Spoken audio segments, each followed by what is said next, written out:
এই মুহূর্তে দর্শক বন্ধুগণ আপনাদেরকে জানিয়ে রাখি, আসামে পঞ্চায়েত নির্বাচনের এবার কিন্তু রীতিমতো প্রতিটি রাজনৈতিক দল প্রার্থী তারা রীতিমতো ঘোষণা করছেন এবং পঞ্চায়েত ভোট, পঞ্চায়েত সমিতি, গ্রাম পঞ্চায়েত, জেলা পরিষদ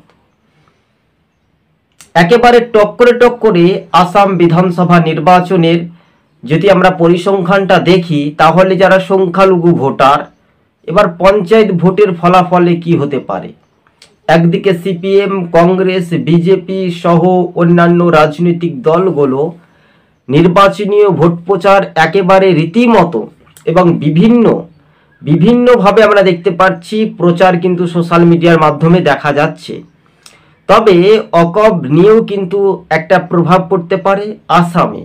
সে আসামের ক্ষেত্রফলটা কি হতে পারে। অন্যদিকে কংগ্রেসের নেতা সাংসদ গৈরব গগৈ পার্লামেন্টে অকব নিয়ে তথ্য বিশ্লেষণ করে রাজ্যের শাসক দলের সঙ্গে তিনি আক্রমণাত্মক বিশেষ করে তিনি তুলে ধরেছিলেন।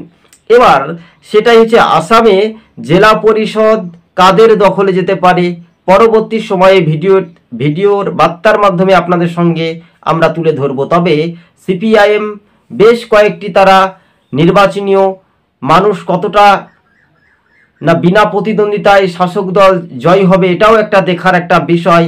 শেষ পর্যন্ত অবশেষে শান্তিপূর্ণ অবাধে বিরোধী রাজনৈতিক দলগুলো চাইছে যাতে ভোট হোক শান্তিপূর্ণভাবে পঞ্চায়েত নির্বাচন।